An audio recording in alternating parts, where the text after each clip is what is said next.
pediatra y neonatóloga, me desempeño en el Hospital Fernández y en el Sanatorio Anchorena de San Martín.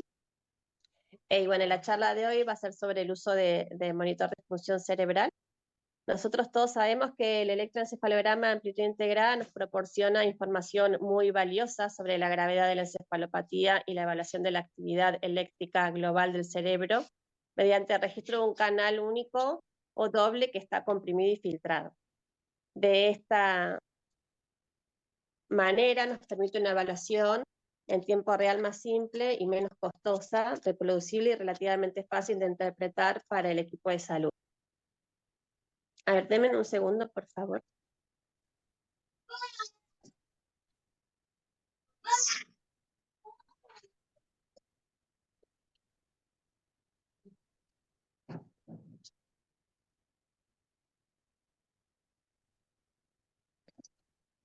Bueno, nosotros consideramos que el monitor de función cerebral es una herramienta muy útil para el paciente durante el tratamiento con hipotermia.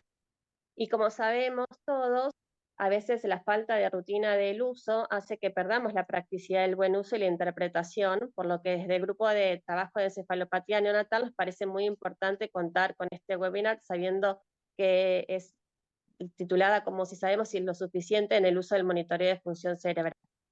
Esta charla va a estar a cargo del doctor Sebastián Gassio. El doctor Sebastián Gassio es médico neurólogo del Hospital de Niños Ricardo Gutiérrez y también es miembro del área del trabajo de encefalopatía hipoxíquica isquémica del CEFER. Los panelistas son el doctor Luis Ahumada, que es especialista en pediatría y neonatología, es magíster en gerencia y administración de servicios de salud, es director de la nueva maternidad provincial Juan Bautista Bustos, es jefe del servicio de neonatología Sanatorio Allende de la sede Cerro de la ciudad de Córdoba y es miembro también del área de trabajo de encefalopatía hipoxíquica isquémica del CEFER. También contamos con la doctora Valeria Muro, ella es neuróloga infantil, especialista en epilepsia, es médica de planta de la maternidad Sardá y del Hospital Británico de Buenos Aires. Recording in progress. Bueno, buenas tardes, perdón, vamos a volver a comenzar como para que esto quede grabado. Mi nombre es Mariana Valera, yo soy médica pediatra y neonatóloga del Hospital Fernández y del Sanatorio Anchorena San Martín. Hoy vamos a contar con este webinar desde el área de trabajo del grupo de encefalopatía hipoxíquica isquémica, titulada así, ¿sabemos lo suficiente en el uso de monitor de función cerebral?, que va a estar a cargo del doctor Sebastián Gassio. El doctor Sebastián Gassio es neurólogo del Hospital de Niños Ricardo Gutiérrez, es miembro del área de trabajos de encefalopatía hipoxíquica isquémica del área SFEM de la Sociedad Argentina de Pediatría. Los panelistas que nos van a acompañar en esta disertación son el doctor Luis Ahumada, que él es especialista en pediatría y neonatología, él es magíster en gerencia y administración de servicios de salud, director de la nueva maternidad provincial Juan Bautista Bustos, jefe de servicio de neonatología del Sanatorio Allende del sede centro de la ciudad de Córdoba, y también es miembro del área de trabajo de encefalopatía hipoxíquica isquémica del CEFEM. La doctora Valeria Muro es neuróloga infantil, es especialista en epilepsia y es médica de planta de maternidad Sardá y el Hospital Británico de Buenos Aires. Y la doctora Diana Borghi, que es neonatóloga del Hospital Provincial de Neuquén, doctor Eduardo Castro Rendón, también miembro del área del trabajo de encefalopatía hipoxíquica isquémica del grupo de CEFEM de la SA. Bueno, nosotros sabemos que el electroencefalograma de amplitud integrada nos proporciona información muy valiosa sobre la gravedad de la encefalopatía y la evaluación de la actividad eléctrica global del cerebro mediante el registro de un canal único o doble comprimido y filtrado. De esta manera nos permite una evaluación en tiempo real más simple, menos costosa, reproducible y relativamente fácil de interpretar para el equipo de salud que atiende al neonato. Consideramos que esta es una herramienta muy importante en el monitoreo del paciente durante el tratamiento con hipotermia, pero también sabemos que a veces la falta de rutina de su uso hace que perdamos la practicidad del buen uso y su interpretación, por lo que consideramos que esta próxima charla va a ser de muy buen uso para todos nosotros y poder despejar dudas después. Bueno, si finalizada la presentación, te doy espacio a vos, Eva, como para que comiences con la charla, y bueno, agradezco mucho la invitación del CEFEM para poder coordinar este webinar. Gracias, Mariana, por la presentación. Bueno, ven que ahí vamos a compartir.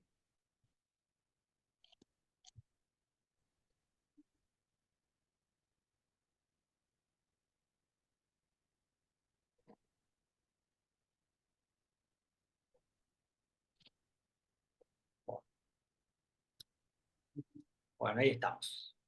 Bueno, bueno, vamos a hablar de electroencefalograma de amplitud integrada. Después cada uno sacará su conclusión de cuánto sabemos, pero podemos entre todos tener un rato para hablar, compartir experiencias y ver si mejoramos todos en su uso.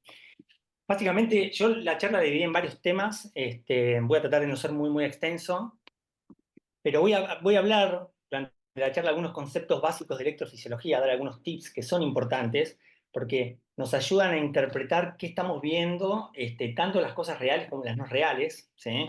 Voy a hablar un poquito de electroencefalografía y videoelectro, porque la electroencefalografía es la base de la cual se desprende el monitor integrado por amplitud.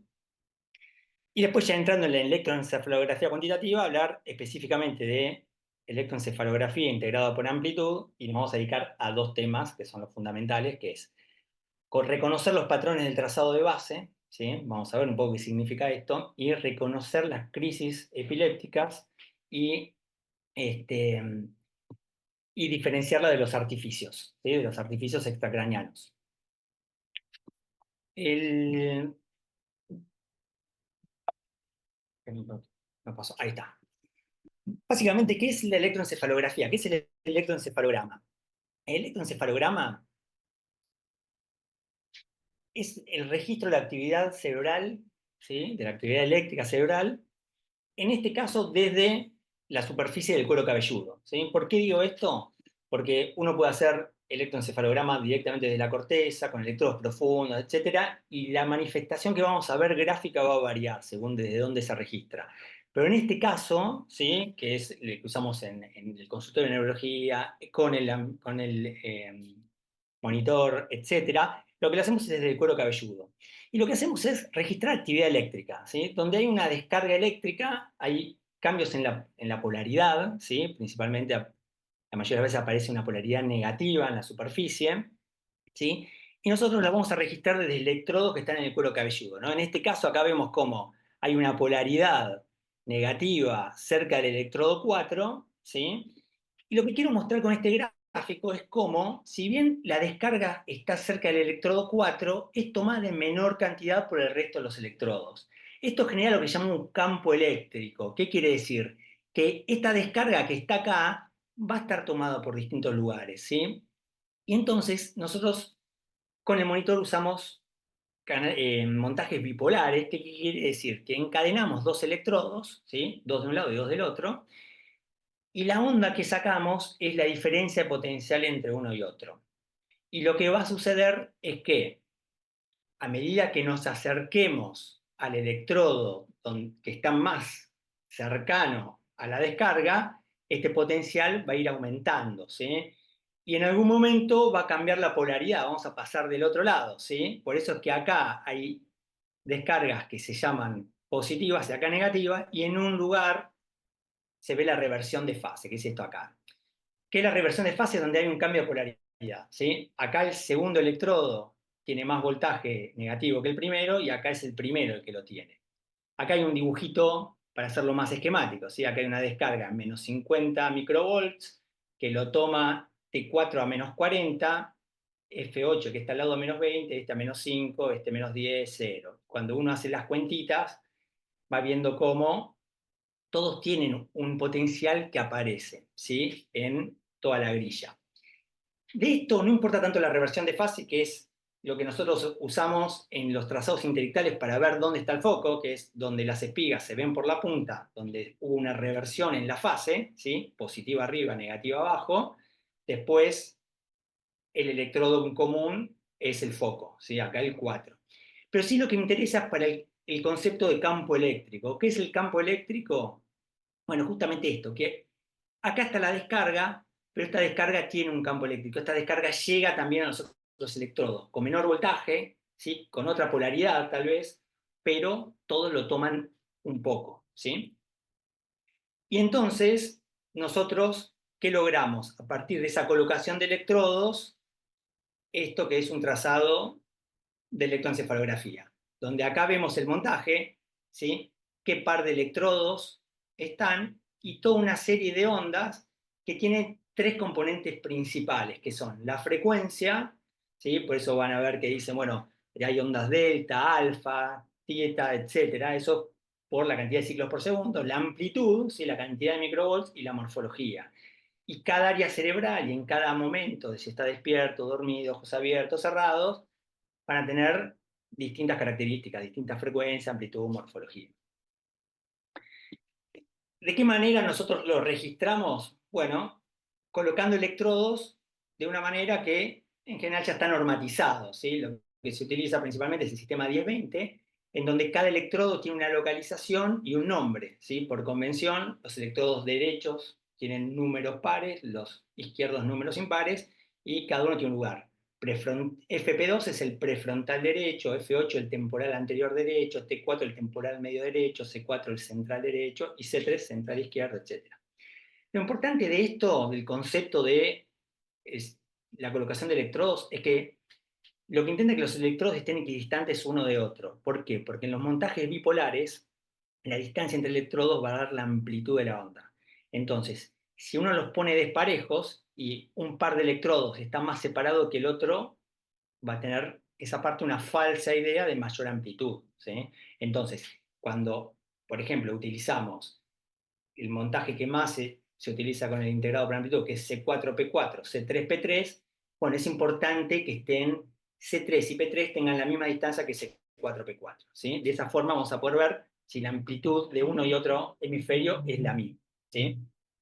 Acá está, justo lo estábamos hablando antes, un nene al que estamos registrando con electrodos de copa. Se pueden utilizar distintos tipos de electrodos, esto lo que usamos en neurología, se puede utilizar perfectamente acá, ¿sí? Electrodo de copa con pasta conductora, con el montaje centroparietal, que es un buen montaje para encefalopatía hipoxicoisquémica. ¿Por qué? Bueno, porque por ahí pasa la corteza rolándica, que es un área que suele estar afectada, y la mayoría de las crisis neonatales son, en general, de origen pericentral, con lo cual, si tenemos el concepto de campo eléctrico, si tenemos un electrodo acá y otro acá, bueno, vamos a tomar gran parte del hemisferio, ¿sí? Aún si el foco está un poquito más lejos, de todas maneras seguramente lo tomemos. Pero acá no se ve mucho porque tiene una red, pero este es un nene con Sturge-Weber, un bebé, un recién nacido con un síndrome Sturge-Weber, con un angioma parieto-occipital, y los electrodos se los pusimos parieto-occipitales, ¿sí? Con el mismo monitor. ¿Por qué? Bueno, porque nos interesa esta zona, ¿sí? Si acá tiene la alteración, nos interesa registrar ahí. Entonces, ¿para qué irnos más anterior? Uno los puede colocar donde quiera, de alguna manera, pero en general, la forma convencional es un buen montaje, ¿sí?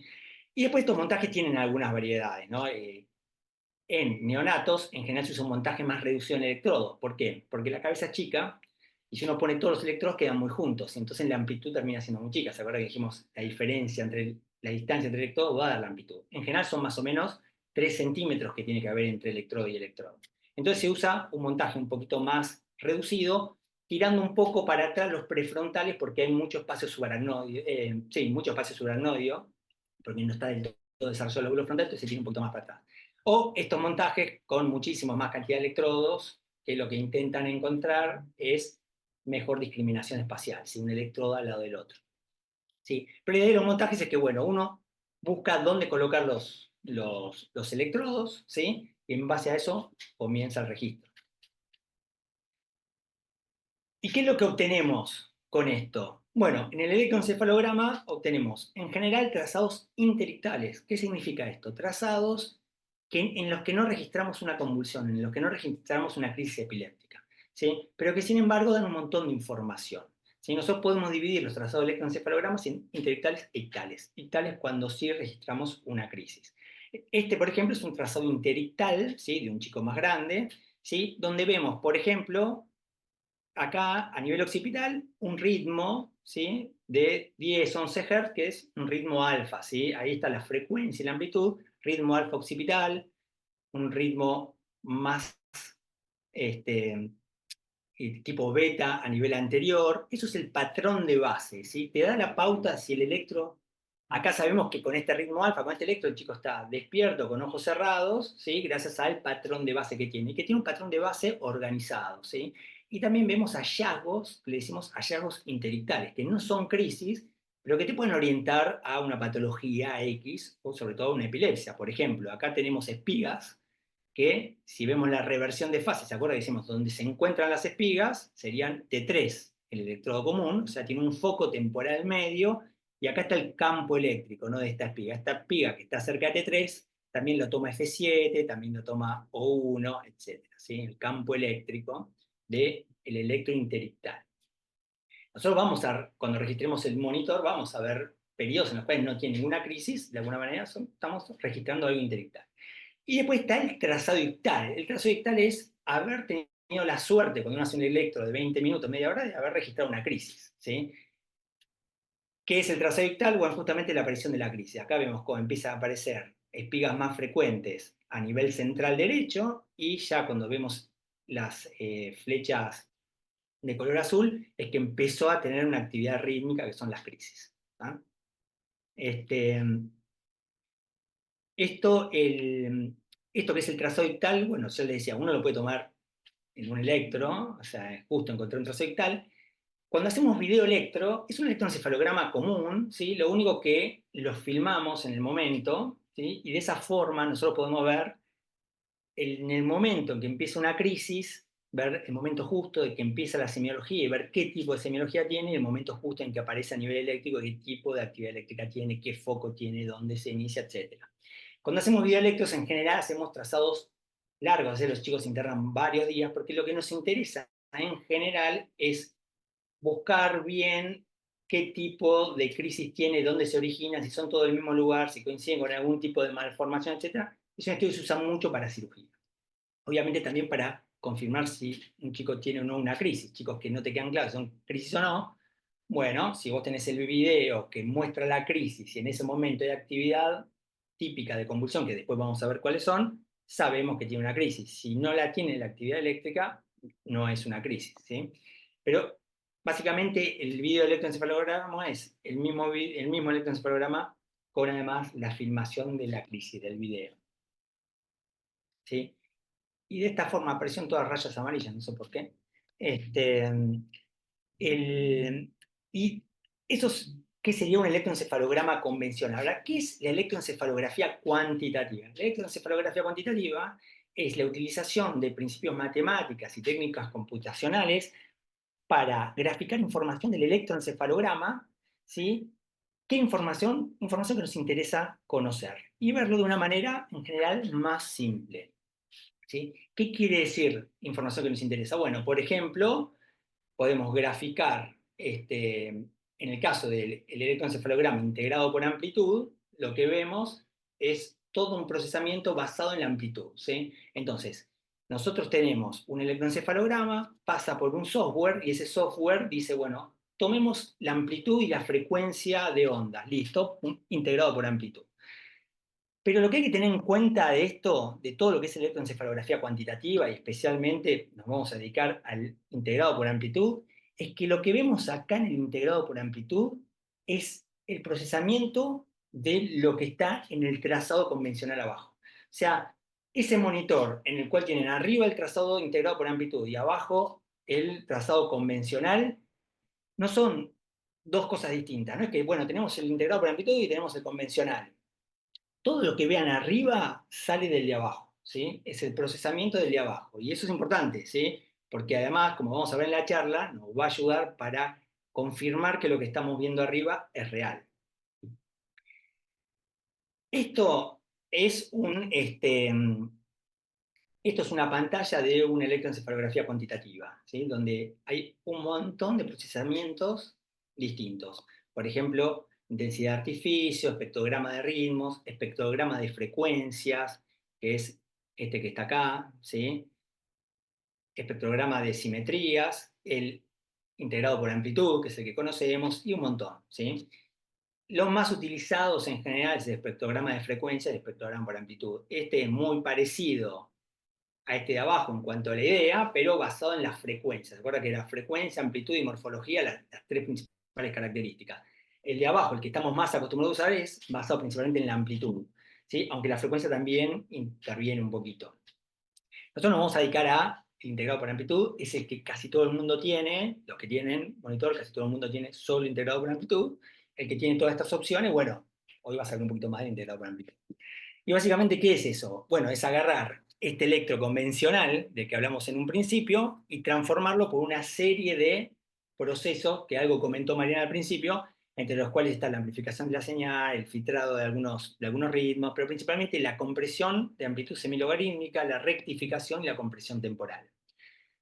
Esto genera unos patrones que se basan en esto que está acá, ¿sí? O sea, esto que está acá, que son 15 segundos de un electro convencional, es esto que está acá, que son 15 segundos del electro de este nene, ¿sí? Y lo que vemos acá arriba, que la parte más alta es izquierdo y abajo derecho, es cada rayita vertical roja, ahora lo vamos a ver mejor, es el resultado de estos 15 segundos, pero después de pasar por todo este proceso que está acá, ¿sí?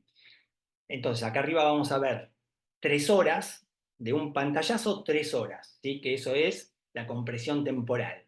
3 horas de esto de acá abajo, no. De esto de acá abajo transformado en una sola línea, ¿sí? En una sola línea vertical. No es que si abrimos esto aparece lo de abajo, ¿sí?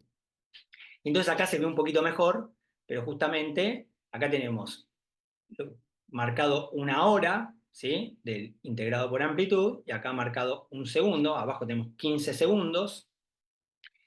Y lo que vamos a ver principalmente es, en el integrado por amplitud, vamos a ver el trazado basal y reconocer crisis. ¿Qué vamos a ver del trazado basal? Bueno, vamos a ver la foto esta, de estas 3 últimas horas, pero también vamos a ver qué viene pasando con el trazado basal, lo que van a leer mucho como tendencias, ¿sí? ¿Cuál es la progresión? ¿Cómo se va modificando el trazado basal? Ya sea para bien o para mal, ¿sí? Y vamos a buscar las crisis ahí. Vamos a ver si está teniendo crisis, ¿sí?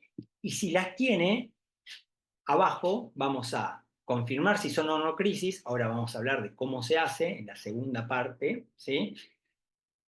Y poder diferenciarla, o sea, si son o no crisis, poder diferenciarla de los artificios. Para eso vamos a usar principalmente el electro convencional, lo que está acá abajo, teniendo siempre en cuenta que lo que vemos acá arriba es el procesamiento de esto. O sea, no va a haber discrepancia entre uno y otro, ¿sí? Tiene que estar lo mismo, ¿sí? Si acá abajo pensás que es un artificio, acá arriba estás viendo un artificio. ¿De acuerdo? Si es una crisis, es una crisis. ¿Cómo se da el ancho de banda? Dijimos, cada 15 segundos del trazado convencional se forma una rayita vertical. Donde ustedes ponen el cursor rojo, vemos los 15 segundos de donde salió esa raya vertical. ¿Qué tan larga es la raya? O sea, cuánto ancho de banda va a depender de los voltajes máximos y mínimos, las diferencias entre voltajes máximos y mínimos. El margen superior de la variación de la amplitud máxima, ¿sí? De todas las amplitudes máximas, la variación te da el margen superior y el margen inferior de la variación de la amplitud mínima. Eso hace que cuando hay muchas variaciones, como acá, la rayita sea muy ancha, ¿sí? Por eso ahora después lo vamos a ver, los trazados muy discontinuos son muy anchos. Pero el margen inferior también va a tener cierta relación con la frecuencia de la aparición de ondas. Y cuando una onda aparece de manera frecuente y rítmica, el margen inferior sube. Entonces el margen superior depende principalmente de la amplitud, pero el margen inferior también está relacionado a la frecuencia, o sea, no es 100% amplitud, y esto hace que las crisis que son actividad rítmica tengan características muy particulares que vamos a ver después. Entonces, trazado de base, ¿sí? Tenemos principalmente 4 patrones de trazado de base y un patrón ictal, un patrón de crisis, ¿sí? Estos son los patrones, ¿sí? El trazado que llamamos continuo, ¿sí? O normal con ritmo sueño-vigilia, tiene esta forma sinusoidal, ¿sí? Son trazados que tienen un margen inferior por arriba de 5 y un margen superior por arriba de 10, pero que tienen esa forma sinusoidal que en realidad es una alternancia entre discontinuidad, ¿sí? Similar al de abajo, y continuidad, ¿sí? Discontinuidad en los momentos estos periodos de sueño tranquilo y continuidad, o sea, más finito cuando el chico está despierto o en sueño activo, que es el precursor del sueño REM. Entonces, esto es un trazado normal, ¿sí? El de abajo es un trazado discontinuo, es un trazado ancho que pierde además esa actividad sinusoidal típica del sueño-vigilia. En el trazado ancho, el margen superior, el trazado discontinuo, sigue estando por arriba de 10, pero el margen inferior está por abajo de 5, se ensancha. Esto es normal en nenes prematuros, pero en un chico de término, o sea, en un chico en el que estamos haciendo hipotermia, acá habla de cierto sufrimiento a nivel cerebral, si no debería ser discontinuo en el trazado, salvo en los periodos de sueño quieto, ¿sí? Esto es paroxismo-supresión, ¿sí? Que tiene unas características muy particulares, ahora vamos a ver algunas analogías, con un trazado de base muy bajo en cuanto al voltaje, y estas líneas verticales que son los momentos de paroxismo, ¿sí? Ahora lo vamos a ver con el trazado convencional también. Voltaje plano, ¿sí? Bajo voltaje, plano, más o menos lo mismo, ¿sí? Y el trazado ictal, que son las crisis, que son estos ascensos bruscos del margen superior e inferior. Todas estas son todas crisis, ¿sí? Que dijimos, ¿por qué se dan? Bueno, en parte por la actividad rítmica que aparece, que genera un ascenso brusco del margen inferior. Esto, bueno, cada uno tiene su correlato. Este es un trazado normal, en un chico prematuro es normal, en un chico de término no, pero no es tan patológico. El próximo superlesión es muy patológico, el plano es muy mal trazado, ¿no?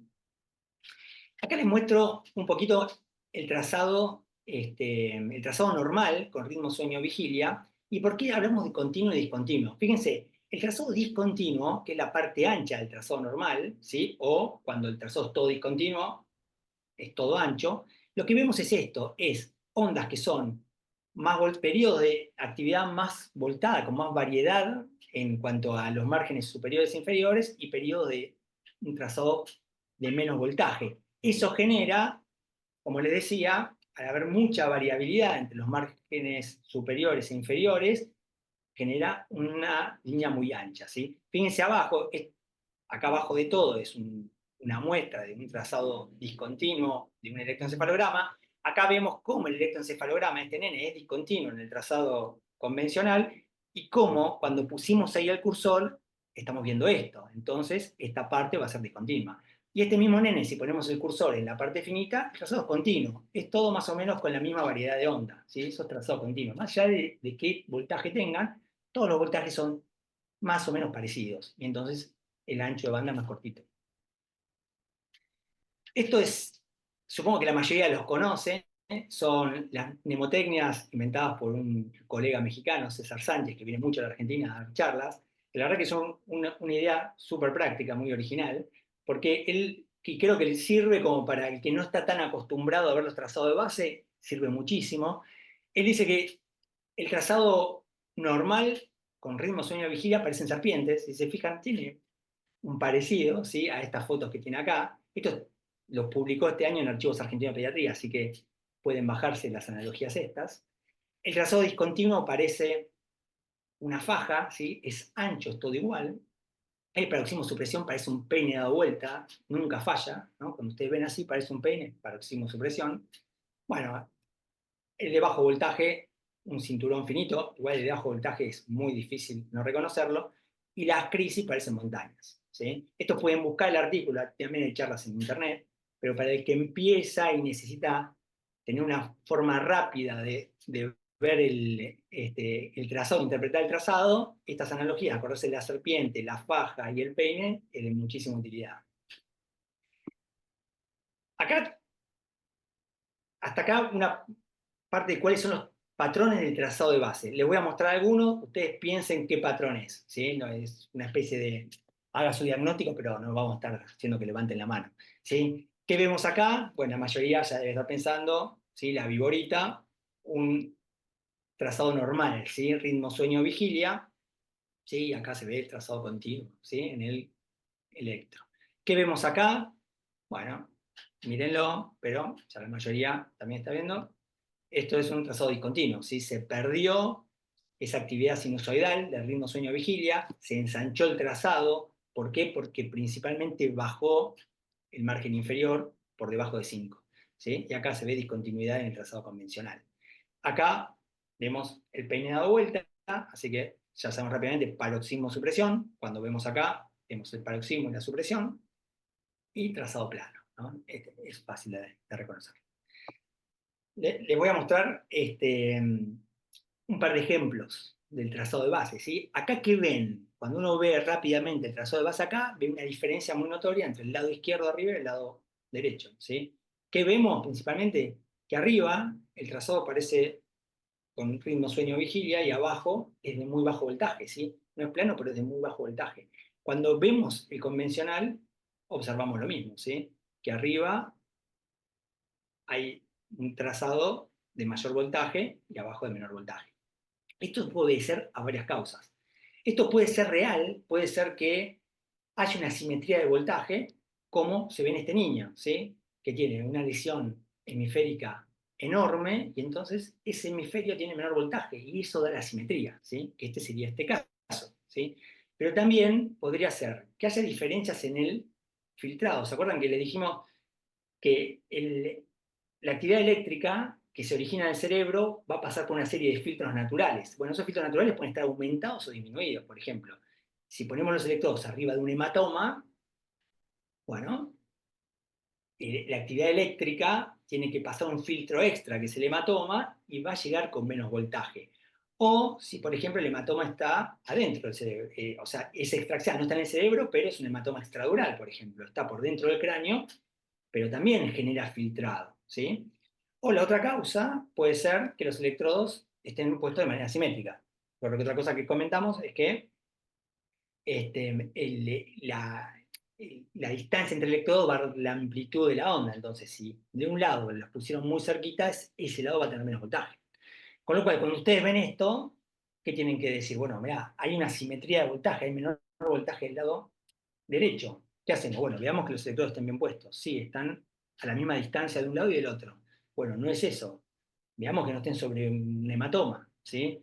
No, bueno, veamos qué pasa adentro, ¿sí? Y ahí se hará una imagen. Y la imagen podrá mostrar un hematoma extraxial, subdural, algo, o, como en este caso, una lesión extensa, ¿sí? Y entonces decir, bueno, sí, realmente hay una simetría de voltaje en este.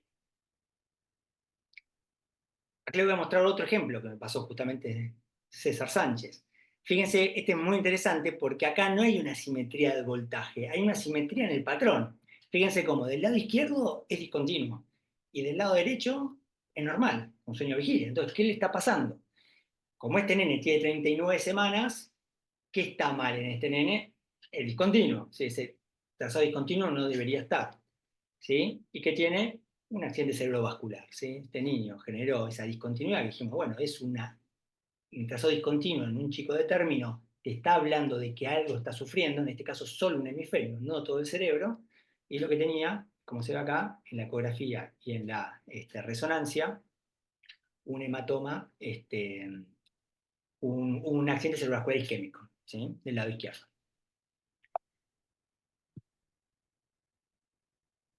Pero otros casos de trazado de base que también es importante decir. El trazado de base puede estar influenciado también por la actividad rítmica, ¿sí? Que dijimos, toda actividad rítmica que aparece en el trazado aumenta el margen inferior. Entonces, fíjense acá, este es un clásico, la aparición de electrocardiograma en el trazado. Chicos con voltaje muy, muy bajo, ¿sí? Pueden registrar los electrodos de la cabeza, la actividad eléctrica del corazón, que es mucho más voltada. Entonces, esta actividad que aparece en el electrocardiograma aumenta el voltaje inferior. Entonces, esto que está acá es un paroxismo supresión con un voltaje muy bajo, pero al haber electrocardiograma metido, está más alto, ¿sí? Y uno, si lo ve más o menos rápido, podría pensar que es un trazado discontinuo, cuando en realidad no es un trazado discontinuo, es un trazado de mucho menor voltaje. Pero si uno va abajo y ve que está el electrocardiograma metido, ya sabe que en realidad eso está falsamente aumentado en voltaje. O este caso que está acá, que es la calefacción de la cervocuna. ¿Sí? En este caso, lo que vemos es que cuando se prende la calefacción de la cervocuna, empieza a aparecer una actividad del lado derecho, una actividad rítmica de tipo eléctrica que hace que aumente rápidamente genere un rápido ascenso del voltaje. ¿Sí? Igual tiene toda la pinta de artificio, pero bueno, si uno no ve esta parte acá, donde está el trazado normal hasta que se prendió la turbo, y acá abajo ve claramente el momento que empieza, ¿sí? Podría pensar que el voltaje es mejor del que, del que realmente tiene. Lo mismo les puede pasar con actividad muscular, ¿sí? Sobre todo cuando usan agujas, la tienen que poner bien, bien subcutánea. Si la ponen más profunda y, y llega a la parte muscular del cuero cabelludo, puede aparecer actividad muscular. Y la actividad muscular también les puede aumentar el margen inferior y dar una sensación de mayor voltaje.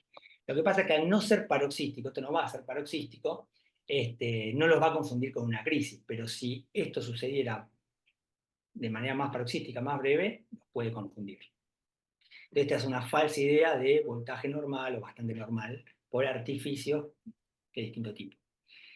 Acá les muestro dos casos clínicos muy rápidos para ir cerrando la parte de patrón de base, que es, este es un paciente con encefalopatía hipoxicoisquémica que arranca con un trazado plano, ¿sí? Y acá se ve un artificio rítmico, porque no hay dudas que es un artificio, ¿no?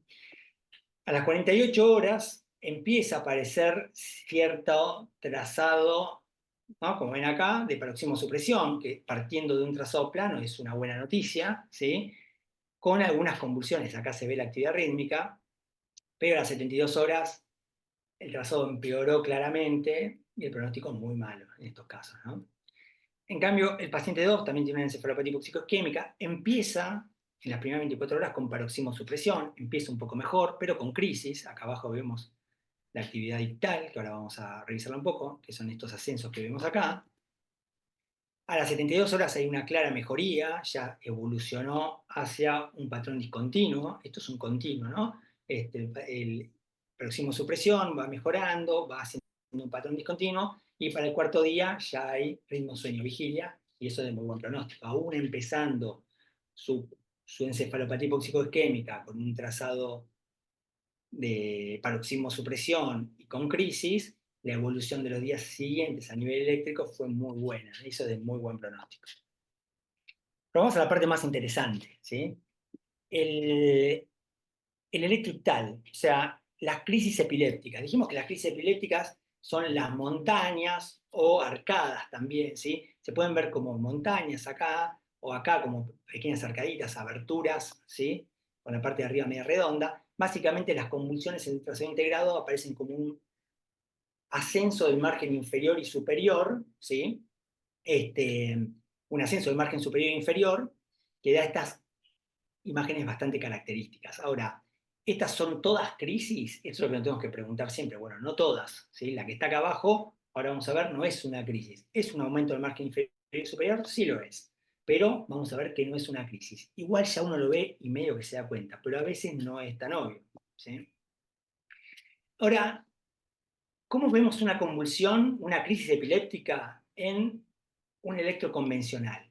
Lo vemos como una aparición súbita de una actividad rítmica que tiene lo que se llama un patrón evolutivo. ¿Qué quiere decir? Que progresivamente durante la crisis va modificando la amplitud, frecuencia y morfología hasta que desaparece. O sea, tiene un inicio claro, acá lo vemos, como empieza a aparecer una actividad repetitiva, ¿sí? Que tiene un inicio claro, acá no está, acá empieza, y a medida que pasa, además de irse desparramando, por eso no lo vamos a ver en el trazado integrado por amplitud, salvo que se pase al otro hemisferio, va cambiando, además de irse desparramando, va cambiando la morfología, la amplitud y la frecuencia, ¿sí? Entonces, nosotros tenemos dos formas, o sea, dos formas de ver las crisis. Una en el electroencefalograma integrado por amplitud y una en el electro convencional. Y esta es la parte clave de la charla. En el electro integrado por amplitud se ve como un ascenso del margen inferior y superior. Este ascenso está dado por la actividad crítica y tal que vemos abajo, ¿sí? O por una actividad de artificio que vemos abajo. Pero este ascenso es por lo que vemos abajo. Y abajo vamos a ver una aparición súbita de una actividad rítmica que evoluciona progresivamente en amplitud, frecuencia y morfología. Acá lo vemos paso a paso, ¿sí? Fíjense cómo esta crisis que tenemos acá, que acá ya vemos una actividad rítmica, pero con una foto de 15 segundos no nos alcanza para ver si realmente tiene progresión, si realmente tiene patrón evolutivo. Cuando lo vemos en el paso a paso, sí lo podemos confirmar. Fíjense como al principio de la crisis empieza a aparecer una actividad rítmica, acá arriba, ¿sí? Que cuando avanzamos un poquito el cursor, ya modificó su frecuencia, su amplitud, y está modificando de a poco su morfología. Avanzamos un poquito más y claramente modificó la morfología, modificó la frecuencia, ¿sí? Y luego lo sigue haciendo más adelante, ¿sí? Avanzamos y lo vuelve a hacer, y acá de vuelta, ¿sí? Y sobre el final de la crisis desaparece. Tiene un inicio claro, acá empezó, un estado en el cual hay un patrón evolutivo, va progresando, ¿sí? Y un final claro. Con esto nosotros podemos decir que esto que está acá es una crisis epiléptica. ¿Sí? ¿Por qué? Porque lo confirmamos en el electroconvencional. Algo que hay que hacer cada vez que vemos una crisis. Lo tendríamos que hacer con esta, con esta, con esta, bueno, un montón. Por lo menos si sabes que la mayoría son crisis, bueno, igual estamos en la misma, vamos a tratar esto, ¿no? En cambio, el artificio en general es monorrítmico, ¿sí? Muchas veces tiene una actividad que se nota que no es de origen cerebral, como esto que está acá, pero además fíjense que si bien hay un ascenso en el margen inferior y superior, acá tiene esta actividad, a la hora está exactamente igual y a las 2 horas está exactamente igual. Eso que es tan monomorfo claramente no es actividad eléctrica cerebral, entonces esto es un artificio. ¿Sí? Esto no lo tenemos que confundir con un estatus epiléptico, ¿sí? No son 2 horas de crisis, son 2 horas de artificio. Entonces, ¿qué es lo que tenemos que hacer cuando vemos el monitor? Bueno, tenemos que ir a revisar cada una de las crisis. ¿Cómo lo hacemos? Les voy a mostrar acá. Acá hay muchas crisis, nosotros vamos a ver esta. Ponemos acá el cursor y lo pasamos pantalla por pantalla del electroconvencional. Y vamos a ir a ver abajo si tiene el patrón evolutivo, o sea, si esta actividad eléctrica en el electroconvencional progresivamente modifica su amplitud, frecuencia y morfología. Y acá lo vemos, lo vamos pasando, ahí ven mi dedo, tuc, tuc, pasando, y a medida que vamos pasando, empieza la crisis, empieza esta actividad rítmica, y esta actividad rítmica va cambiando su morfología, su amplitud, ¿sí? Ahí medio que corta, es cuando bajó y empieza de vuelta. Esa es la parte más grande, de vuelta. Actividad rítmica que va modificando la amplitud, la morfología y la frecuencia, ¿sí? Fíjense cómo ahí cambió la frecuencia, cambió la amplitud, cambió la morfología. ¿Sí? Son 20 minutos de crisis, la pasamos rápidamente, pero confirmamos que eso que estamos viendo son crisis. Vamos a ver el final.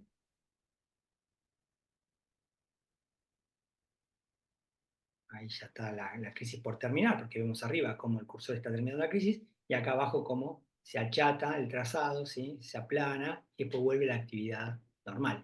Y ahí vamos a revisar otra, decimos, bueno, a ver, toquemos el cursor, vamos a revisar la que sigue, y bueno, va a ser crisis también, porque evidentemente este chico tiene crisis, pero la revisamos y volvemos a ver el patrón evolutivo, que ahí aparece, y va cambiando la frecuencia, la morfología y la amplitud hasta que desaparece. ¿Sí? Una crisis en este caso mucho más corta. Ese trabajo hay que hacerlo siempre. Es la forma de no confundirnos y no de que no se nos pasen por alto las crisis. De algo que creo que es hasta peor, que es de pensar que tiene una crisis cuando en realidad no la tiene. Y terminar tratando con antiepilépticos chicos que en realidad no están en estatus o con muchas crisis. Y aquí les doy un ejemplo, ¿sí? ¿Estos son crisis o es artificio? Fíjense, vamos a revisar estos dos. Fíjense qué parecidos son, ¿sí?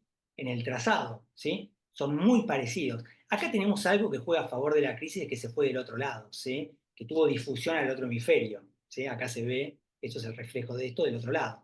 Pero las crisis en sí, en el trazado integrado, esta y esta son muy parecidas, ¿sí? Y cuando nosotros sacamos una foto, bueno, ya empezamos a sospechar que la primera sí es una crisis, por el tipo de actividad que parece ser real y la segunda no. Que pues esa actividad siempre igual, ¿sí? Pero no siempre los artificios son así, ¿no? Pero esto es un artificio muy común, es un artificio eléctrico. Y ojo con esto, el monitor lo está censando, esta raya acá, es que lo está censando como crisis, porque el monitor censa actividad rítmica y te dice que es una crisis. Hay que revisar también cuando ponen el recognize, ¿sí? En los software para reconocimiento de crisis. Pero ¿nos alcanza con una foto o no? Nosotros tenemos que ver si esto tiene o no tiene progresión y si esto tiene o no tiene también progresión, patrón evolutivo. Y entonces lo vemos acá y vemos cómo esta empieza así, luego sigue así, más adelante cambió, va progresando, va cambiando su morfología, su amplitud y su frecuencia. Esta es una crisis. Y esta empieza así, sigue igual, y más adelante se mantiene de la misma manera. Esta de acá abajo es un artificio extracraniano, ¿sí? Entonces, por eso, la importancia de reconocer las crisis en el trazado convencional, ¿sí? No es tan fácil, tampoco es tan difícil, ¿sí? Hay que tener práctica, en todo caso, bueno, ir ganando práctica e ir con, preguntándole a los neurólogos que están más acostumbrados, los que hacen electrofisiología o están acostumbrados a ver crisis en los electros, están más acostumbrados, pero después es práctica como ver arriba también, pero hay que tomarse el trabajo de pasar pantalla por pantalla. Entonces, esto para ustedes, vean, les voy a mostrar un par de ejemplos, vamos a revisarlos, vamos a ver si son crisis. Acá hay un pequeño ascenso en el margen superior e inferior, y lo que vamos a hacer es revisarlo para ver si es crisis o artificio. ¿Tiene patrón evolutivo o tiene un patrón monomorfo? Y si lo ven, ahí terminó, pues siempre igual. Entonces, ¿qué es? Bueno, es un artificio, ¿sí? Vamos a verlo de vuelta, es muy cortita, ¿sí? Pero lo pasamos y vemos acá empieza una actividad rítmica que en cada una de las pantallas es siempre igual, hasta que desaparece. Entonces, ¿qué es? Es un artificio extracraniano. Eso no es una crisis, ¿sí? A pesar de que hay un aumento del margen inferior y superior. Y este es muy parecido. Si uno lo ve acá, es un aumento muy breve del margen superior e inferior. ¿Es crisis o artificio? Bueno, vamos a ver. ¿Tiene patrón evolutivo o es monomorfo? Y acá vemos cómo empieza la actividad rítmica y la actividad rítmica modifica el patrón hasta que desaparece. Duran más o menos lo mismo, tienen la misma imagen en el monitor, pero, se la voy a mostrar de vuelta, esta sí es una crisis epiléptica. ¿Por qué? Porque tiene el patrón evolutivo. Lo revisan abajo, lo confirman, ¿sí? Entonces, esto es crisis. Y esto ya casi sobre el final, patrón en diente de sierra, ¿sí? ¿Estatus epiléptico? ¿Sí? ¿O no? Fíjense, esto es una foto de un atlas muy conocido y un muy buen atlas, que es el atlas de Hellstrom-Westas, ¿sí? Con este patrón que se asume como estatus epiléptico. Acá dice, bueno, estatus epiléptico, patrón en diente de sierra, de al menos 3 horas de duración, toda la pantalla, o sea, 3 horas, seguramente era antes y después igual, ¿sí? En un trazado de base potencialmente normal, ¿no? Fíjense, ahora, ¿nos alcanza con eso? ¿Nos alcanza con ver la foto? Porque acá abajo hay una actividad rítmica, pero ¿tiene o no tiene patrón evolutivo? Bueno, hay que ir a revisar eso. Fíjense acá les muestro también un patrón en diente de sierra. Fíjense, este es igual a este, ¿no? Y acá abajo hay una actividad rítmica, pero ¿tiene patrón evolutivo? ¿Sí? Lo que no sabemos de esta, bueno, lo podemos buscar en este. Ya la actividad rítmica no parece de origen cerebral. Pero fíjense, ¿tiene patrón evolutivo? No. Lo que se ve es que es una actividad rítmica que va repitiendo siempre el mismo patrón, ¿no? Tiene unas ondas que se van repitiendo, que es el respirador, ¿sí? El respirador se metió en el trazado del electro, y ese trazado del electro con esa actividad rítmica terminó generando en la amplitud integrada un patrón que parece en diente de sierra, que es en diente de sierra, pero que es un artificio extracraniano. Si uno se dedicara, si uno dijera, bueno, a ver, veamos este patrón, busquemos en el atlas, es un estatus, lo trataría con antiepilépticos, pero si revisa abajo, se da cuenta que no, ¿sí? Y el gran problema es que el artificio no se va a ir con el antiepiléptico, entonces una escala, poniendo en riesgo al niño, y en realidad no está interpretando correctamente por no revisar acá abajo. Cuando revisamos acá abajo, no tiene patrón evolutivo, se los vuelvo a mostrar, ¿sí? Vemos cómo el patrón es siempre igual, siempre igual, siempre igual. Además, acá es fácil, es el mismo patrón que el respirador que tiene al lado, con lo cual es mucho más simple darse cuenta que eso no es real. Pero aún si no tuviéramos el respirador visible, si estuviéramos medio distraídos, veríamos cómo el patrón durante todas esas horas que revisamos es siempre igual, siempre la misma actividad rítmica que se repite una y otra vez, siempre una y otra vez.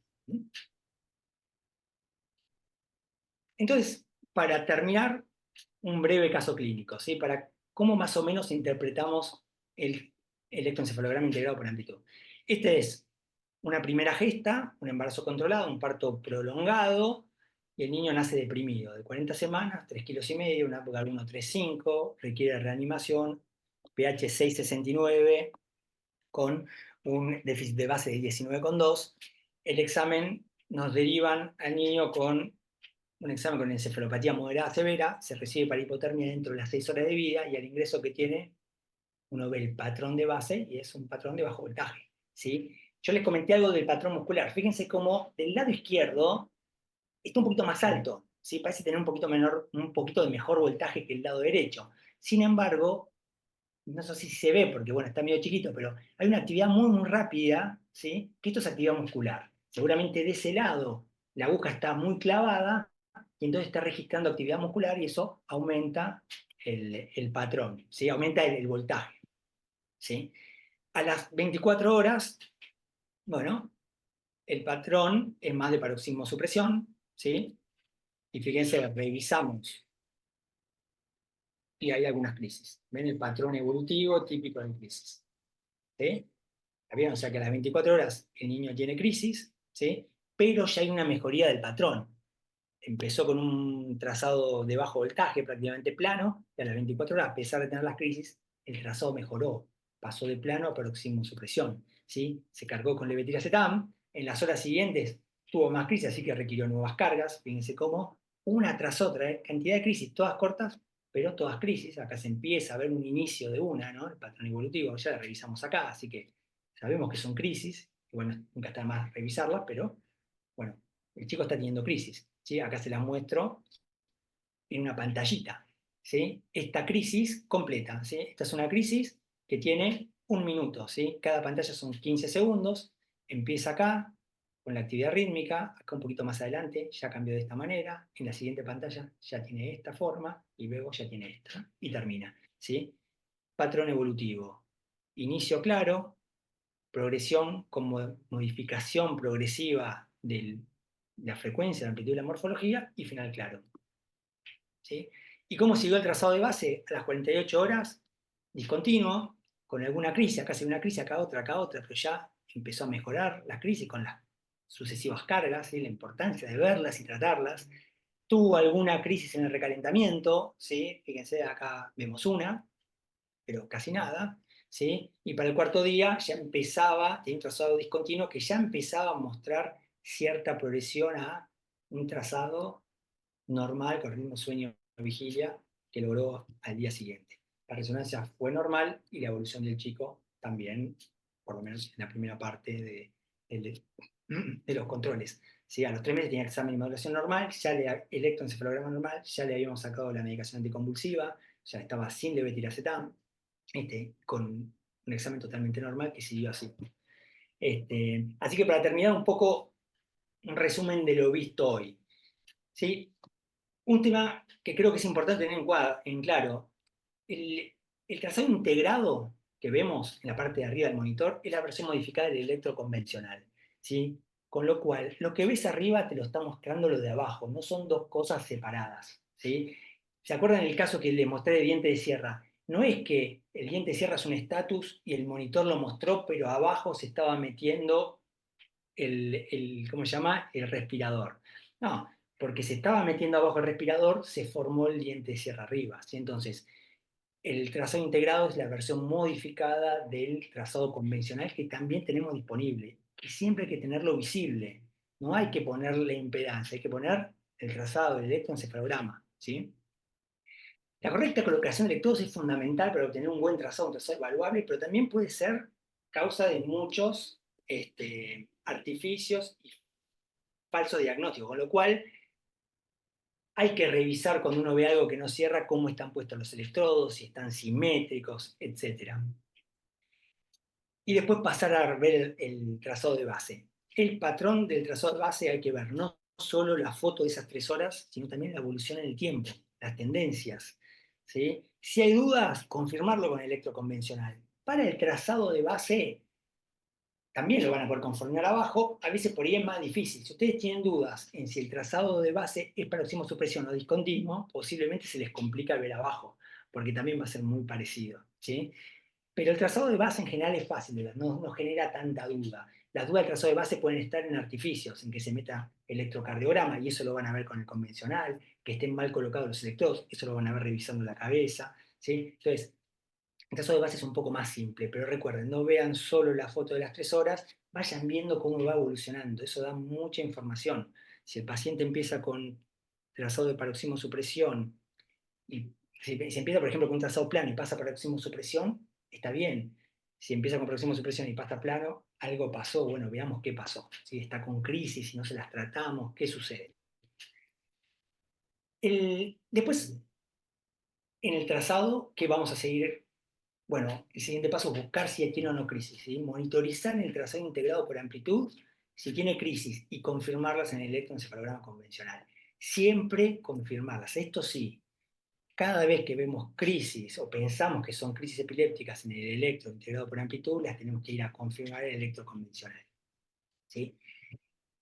¿De qué manera? Bueno, sabiendo que las crisis epilépticas tienen el patrón evolutivo, que es esta progresión, este patrón en el cual va progresivamente modificando su amplitud, frecuencia y morfología hasta que desaparece. Y eso es la diferencia de los artificios que en general son monorrítmicos, o por lo menos si varían, no varían de esa forma, ¿sí? Van a notar la diferencia, pero la gran mayoría de las veces son monorrítmicos, son siempre iguales, ¿sí? Hay que revisar la totalidad de las crisis, ¿sí? Capaz, en ese que les mostré que tenía durante 3 horas 20 cortitas, bueno, vieron 2 o 3, son todas crisis, probablemente sean todas crisis, no es tan importante, igual las van a tener que tratar. Pero cada episodio que nos deja dudas o que no tenemos dudas, igual hay que confirmarlo, ¿sí? Recordemos que toda actividad de repetición de ondas va a producir un ascenso del margen. Y esto es así no solo para crisis, también para el patrón de base. Entonces, a veces podemos pensar que el chico tiene un mejor voltaje del que realmente tiene, y eso es muy importante a nivel pronóstico. Así, cuando tiene que tomar decisiones, bueno, no confundir y porque se esté metiendo el electrocardiograma, pensar que el voltaje es bueno, ¿sí? Y entonces, como concepto claro, siempre hay que confirmar los hallazgos del electroencefalograma integrado por amplitud en el trazado convencional para disminuir los errores diagnósticos. Principalmente en el manejo de las crisis, que es lo más importante que aporta el monitor, porque el pronóstico hay un montón de métodos y hay tiempo. Lo más importante es poder tratar las crisis en el momento, y es mucho más frecuente no perder crisis, que de última, si son crisis cortitas que no las ven, va a tener otras largas y las van a tratar, sino tratar como crisis algo que realmente no lo es, ¿sí? Tratar como un estatus epiléptico algo que es un artificio extracraniano. Entonces, siempre hay que confirmar los hallazgos del electro integrado por amplitud en el electro convencional que está abajo. Y con eso terminamos. Así que bueno, gracias por la atención. Creo que hay tiempo para preguntas. Ya dejo de compartir. Bueno, muchísimas gracias, Eva, por la charla. La verdad que es súper clara. Creo que es algo que siempre aporta mucho. Es verdad que muchas veces no todos contamos con el monitor de función cerebral en las unidades, así que quizás aún cuesta familiarizarnos y, bueno, como vos bien decías, no sobretratar y siempre poder revisar y cotejar con el electroencefalograma todo lo que está representado, ¿no?, en la parte del amplitud integrada. Yo le voy a dar espacio al panel reactivo, a Luis, Valeria y Adriana, por si quieren hacer preguntas, compartir experiencias. Y sí les recuerdo al auditorio que a través del chat podemos también expresar nuestras preguntas, dudas o compartir alguna experiencia de pacientes. Te agradezco muchísimo, Seba, excelente la charla. Al contrario, gracias, Mariana. Hola Seba, ¿cómo estás? ¿Cómo estás, Luis? Bueno, la verdad que te re felicito porque creo que es la mejor charla que he escuchado sobre este tema y la claridad que tiene. Me parece que para los neonatólogos que hemos manejado, que manejamos los monitores, ha sido muy, muy clara, la verdad, tremenda. Eh, Te quería hacer una pregunta. Respecto a ese paciente que presentaste al último, eh, bueno, ahí hay una progresión donde la bibliografía dice que estos pacientes, que al principio pareciera que tienen muy mal pronóstico porque tenía prácticamente un trazado plano, con la hipotermia fue mejorando y el pronóstico a corto plazo por lo menos no parecía ser tan malo como de entrada. Esta progresión, en tu experiencia, la primera pregunta sería si estas 48 horas de espera que se dice cuando está en hipotermia, o a veces más, para obtener un trazado, digamos, más normalizado, sigue siendo vigente y en tu experiencia nos podría dar una imagen o una idea de mejor pronóstico para transmitir incluso a la familia. Y encadenado con esto, las imágenes de la resonancia. Bueno, vos aquí mostraste una resonancia normal, pero muchas veces cuando hacemos resonancias precoces en la primera semana, se ven signos isquémicos, sobre todo en zonas limítrofes, que por ahí después no se encuentran en resonancias posteriores y, y por lo menos a corto plazo me ha tocado atender a algún paciente que no parece tener un pronóstico malo a pesar de que realmente se veían zonas isquémicas más o menos extensas. Bueno, esas serían más o menos los comentarios respecto a esta temporalidad y a la utilidad de esta resonancia precoz. Bueno, sí, gracias por la pregunta, Luis, y por las felicitaciones, pero bueno, somos compañeros de capítulo, así que no te queda otra. El, mira, con respecto a lo del pronóstico, sí, la mejoría del electro siempre es de buen pronóstico.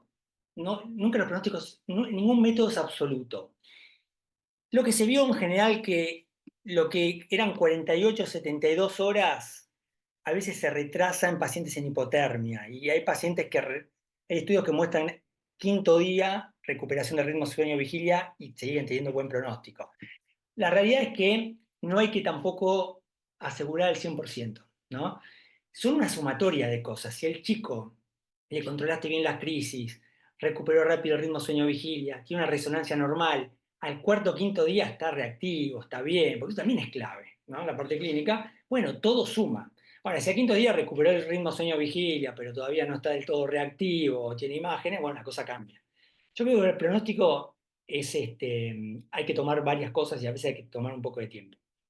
Creo que por ahí los pronósticos más severos son los que más urgen, que ahí también hay muchas cosas, ¿no? Chicos muy comatosos, electros planos, cuando terminan la hipotermia siguen siendo planos y encima tenés un patrón difuso, bueno, sabes que el pronóstico es muy, muy malo.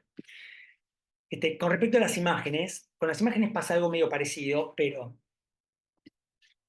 vos tenés encima la dificultad que tenés imágenes de la primera semana, donde vas a aprovechar la difusión, pero vas a ver un poco peor las lesiones en T1 y T2, y encima la difusión subestima lesiones en ganglios basales, y tenés la de la segunda o tercera semana, donde perdiste la difusión. Las lesiones limítrofe se ven muy bien en la difusión y a veces no tan bien en el T1 y en el T2. Entonces, y el FLAIR no funciona en neonato, no es una buena secuencia. Entonces, puede que lo que te ha pasado en esta experiencia tuya es que vos viste lesiones limítrofes en la difusión, y la difusión no es que mejoró la lesión, sino que la difusión dura activa 7, 8, 10 días como mucho. Entonces, después se va a ir la lesión, y por ahí no la ves tan bien a la tercera semana la lesión limítrofe si no es muy extensa. Igual son lesiones que son muy variadas en cuanto a su manifestación posterior. Son lesiones que, si no son tan extensas y si no están acompañadas de lesiones en ganglios basales y tálamo, muchas veces no da tanta secuela. Cuando la da, pues, es variado. Y cuando es muy extensa, en general tenés en otros lugares también. Tenés mucho compromiso cortical o de ganglios basales. Pero también te puede pasar que veas algunas lesiones en los ganglios basales y que después sí las vas a ver mucho mejor en la segunda o tercera semana, pero que si después le haces al segundo o tercer año, ya no las veas. Y que no haya dejado lesión gliótica, pero sí que deje atrofia, pérdida de volumen. Y a veces esa pérdida de volumen no se ve tan fácil, pero da secuelas, ¿sí? Y entonces uno tiene la idea de, mirá, las lesiones se fueron, pero el chico está mal, y en realidad uno ve que los ganglios basales son más chicos, los ventrículos más grandes, que la corteza rolándica está un poco atrofiada, y todo eso te da la pauta de la manifestación, pero con atrofia de esas primeras lesiones. Igual, lo que es interesante del planteo tuyo, que creo que todos los que ven estos niños tienen esta experiencia de que no se pueden jugar con ningún método y con ningún momento, y cada nene tenés que ir viendo todos los datos que tenés, ir viendo la evolución, ir viendo qué te va apareciendo. Eso es así, sí. Perfecto, gracias. Y Y por si lo hay que dice el chat, es objetivo la opinión respecto a la charla. ¿Es qué? Ah, bueno, gracias, Luis. Bueno, soy Valeria Muro, quería felicitarte, Sebastián, coincido plenamente que es la mejor charla para este tópico. solamente comentar dos cosas. Uno es que es fundamental que las neuroimágenes sean observadas por profesionales que tengan experiencia en encefalopatía, en este caso hipóxico-isquémica, porque muchas veces uno deja llevar por el informe y a veces el que hace el informe no tiene toda la experiencia en esto y por eso las volvemos a mirar y volvemos a compartir con el equipo de neuroimágenes. Eso sería una regla que utilizo para toda nuestra patología también. Y coincido con todas las apreciaciones de Sebastián. Hay una revisión interesante que hizo Volpe hace poco de eso, ¿no? De que cómo las imágenes todavía tienen esta incógnita de cuáles son las que las vamos a prestar atención en el pronóstico y cuáles no, que es interesante de mirarlo. Y lo último es que hay un solo tipo de crisis que son más difíciles de poder detectar con el Amplitude EEG, sería las que son como con no manifestación motora, sino con una manifestación más de apnea y que puedan tener otro origen como localización cerebral, como en las crisis de origen más temporal, que como lo súper explicó Sebastián, no las vamos a ver en los electrodos centrales y entonces no las detectamos, a excepción que haya una difusión de esa descarga, pero no es lo más común que no suceda en hipoxisquemia, en general son más motoras, pero es como una excepción a la regla. Pero me encantó mucho escucharte y muchas gracias. Bueno, gracias, Valeria. También conocí, así que bueno, el- dejamos los Bueno, elogios. buenas Este, tardes. yo sí, es real, coincido con las apreciaciones. ¿Cómo estás, Sebastián? Gracias por la charla. Muy ¿No? clara, de verdad. Bueno, mi pregunta viene referida un poco a que sabemos que el electro de amplitud integrada a veces tiene algunas limitaciones, como no detectar aquellas convulsiones cortas, de baja amplitud, o las que se generan lejos de los electrodos, ¿no? Y que muchas veces, si vemos el vivo, ¿no? Tienen un trazado ictal, que es de corta duración, y a veces se repiten, ¿no es cierto?, en el tiempo. La duda es, ¿cuál es la recomendación en realidad? ¿Hay que tratarlas? ¿No hay que tratarlas? Por otro lado, también uno, por experiencia, ¿no es cierto?, lo que nos pasa en el servicio, venimos al otro día al hacer la sala y revisamos lo que pasó en la guardia y vemos que ha tenido estas crisis tales de corta duración que se repitieron, pero sin manifestación en el electro de amplitud. Y uno se queda con esa duda, no las tratamos, y después viene, quizás hubiera que tratarlas o no. Hay evidencia con que una crisis electrográfica, ¿no es cierto?, en neonatos, se relaciona con un pobre neurodesarrollo, mal neurodesarrollo en comparación con una electroclínica, ¿no? Que bueno, esta por ahí es la pregunta, si hay que tratarla aunque no tenga manifestación en el de integrado. Sí, sí, justo lo habíamos empezado a hablar antes de la charla, ¿no? Porque Adrián Sí. había planteado esto y es interesante e importante. Sí, con respecto a lo del tratado, decía, bueno, hay veces que no la vemos en el integrado por amplitud y sí lo vemos en el electroencefalograma. Bueno, si está en el electroencefalograma es crisis, no hay dudas. Puede pasar al revés, que esté en el integrado por amplitud y no en el electroencefalograma y que no lo sea, que sea un artificio. Pero si vemos Claro. las crisis en el electroencefalograma convencional que está abajo, es una crisis. Las crisis electrográficas hay que tratarlas, tienen el mismo mal pronóstico que las electroclínicas, porque en realidad no es la manifestación motora lo que genera daño, sino el desbalance neuroquímico, ¿sí? Esos cambios en la polaridad de la neurona, ingreso de eso, etc. Tenemos un cerebro isquémico y las neuronas que están tratando de sobrevivir a esa isquemia, cuando tienen crisis, cuando el desbalance metabólico termina siendo negativo. Entonces, está claro que hay que tratarlas. Lo que es medio complicado es que si uno revisa, uno no puede revisar todo el trazado convencional de abajo de días, ¿sí? Y por eso importa el integrado por amplitud, porque uno lo ve y dice, mira, en los 5 minutos pasados que yo le saqué la vista al nene, tuvo una crisis. Bueno, la tratamos, no importa, estamos a tiempo. Esa crisis pasó, está bien, pero está teniendo crisis. Entonces, ese es el gran cambio que hizo. que decíamos es, bueno, jugamos un poco con, antes de empezar la charla, con, bueno, pero ¿qué pasa si el viernes tuvo crisis y yo llego el domingo y la veo, o el lunes y la veo? Bueno, si no tuvo nunca más, no sé si la tratás. Pero en chicos con encefalopatías psicoisquémica, cuando tienen una, tienen muchas. Entonces, que se te escape la cortita, no va a hacer que no lo trates, porque va a tener otras, va a tener largas, y el tema es, al final del día, haberlas tratado lo mejor posible para que no siga pasando, ¿no? Eso por un lado. Y con respecto a una cosa que comentaste de, bueno, vos tenés la actividad eléctrica en el trazado abajo. En el trazado integrado por amplitud siempre vas a tener un poco de retroactividad, o sea, siempre lo vas a ver un poquito más tarde, lo habíamos dicho. Entonces, si vos ya justo pasás a ver el trazado y justo está teniendo una crisis abajo que todavía no empezó, bueno, ya empezá a tratarla, ¿sí? Porque el patrón evolutivo lo ves abajo, ya sabes que es una crisis, después te va a hacer la arcadita, la montaña, ¿sí? A medida que pase el tiempo, ¿sí?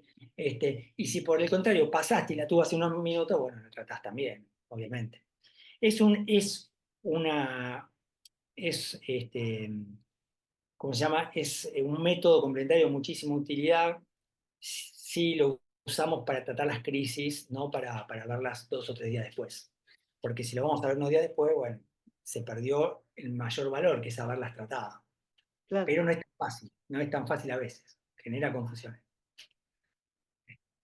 Sí, contar con la ayuda de los neurólogos del servicio también es importante, ¿no es cierto? Que nosotros aprendimos a verlo Totalmente, junto al neurólogo infantil. a los pero neurólogos infantiles. yo creo que es muy importante, sobre todo para hacer la experiencia, pasarle un poco la experiencia del integrado de ustedes a nosotros y nosotros el del patrón evolutivo, pero en la neo va a haber un neonatólogo y un enfermero neonatal las 24 horas. Entonces es importante que el staff lo conozca, más que el neurólogo.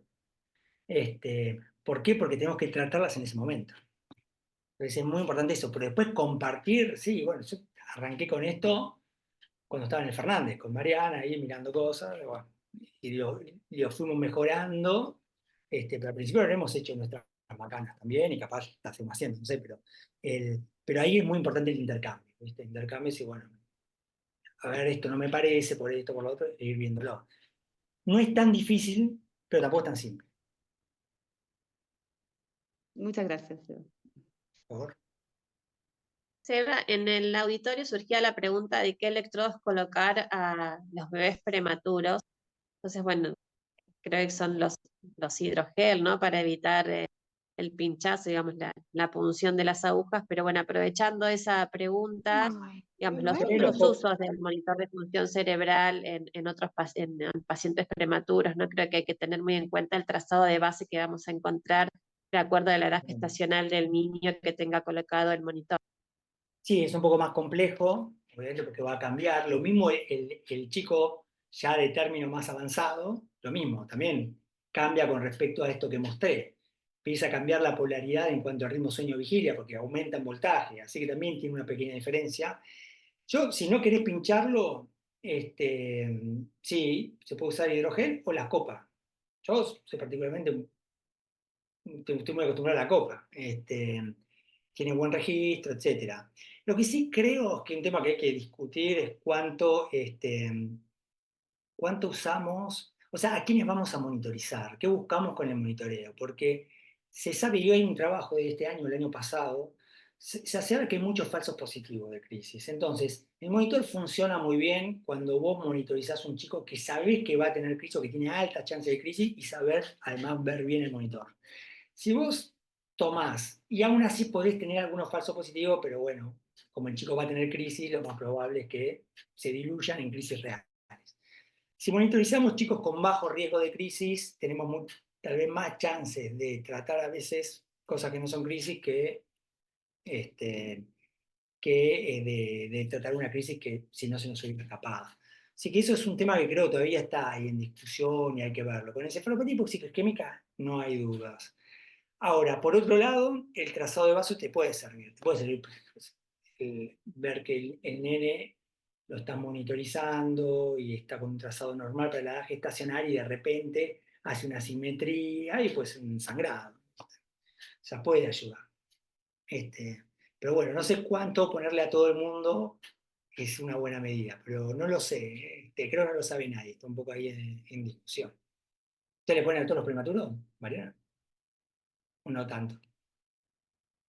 No, no tanto, la verdad que no lo estamos usando prácticamente en prematuros y muchas veces tenemos esta disquisición, ¿no? De que tenemos solo las agujas, hoy por hoy en el hospital con electrodos de hidrogel no contamos, pero bueno, a raíz de lo que preguntaban en el chat me pareció importante poder hacer también la aclaración, ¿no? De que el patrón de base que vamos a poder encontrar en el niño prematuro, quizás el patrón de base, digamos, fisiológico para esa edad gestacional no va a ser el ritmo de sueño-vigilia, que hay que tener muy en cuenta la edad gestacional del bebé que estamos monitorizando.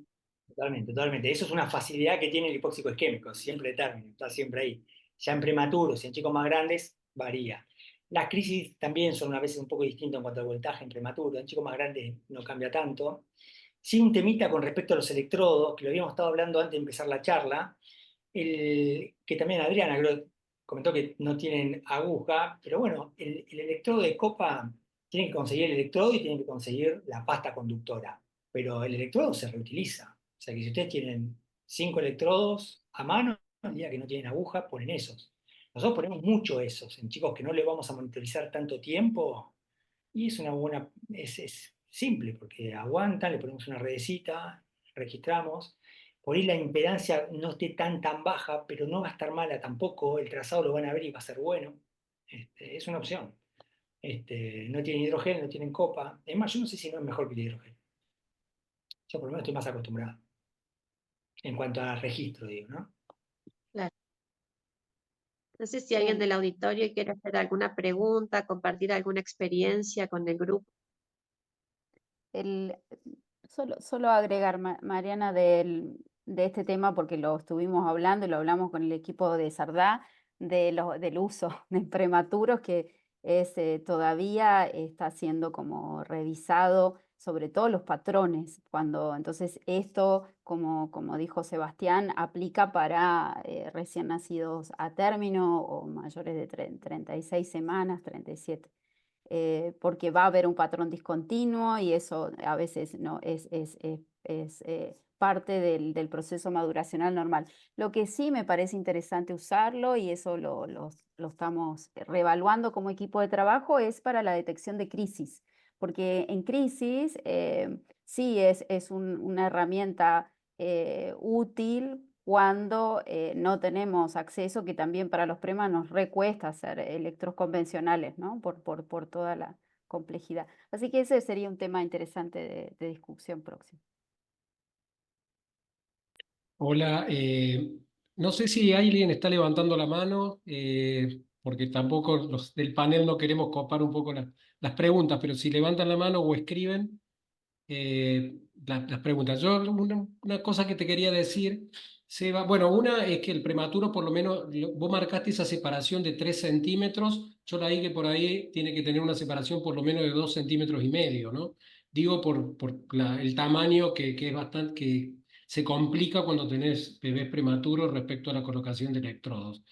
Y una pregunta que te quería hacer es la pregunta del millón que quieren todos los neonatólogos, creo que del mundo, y es si existen por ahí morfologías que puedan ser muy típicas de convulsiones, más allá de estas características que vos das de la ritmicidad y de la evolutividad, donde, porque he visto por ahí algunas revisiones donde te muestran el electroencefalograma convencional, por ejemplo, con muy bajo voltaje, entonces es muy difícil poder ver porque cuando ves esas ondas agudas que vos mostraste, bueno, como que todo el mundo más o menos se da cuenta que eso debe ser una convulsión.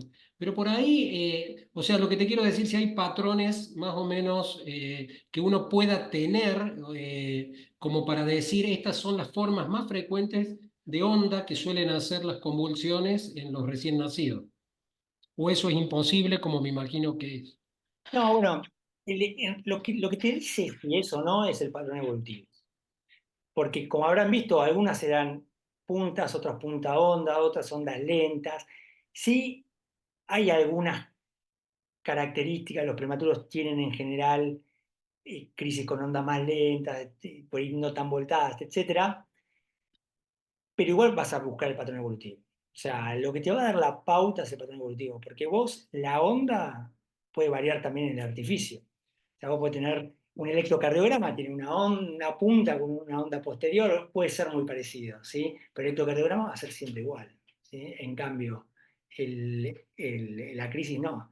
Hay que buscar el patrón evolutivo, esa es la clave, es reconocerla arriba e ir a confirmarla abajo, pasarla del principio al final y ver cómo va modificando la morfología, la amplitud y la frecuencia.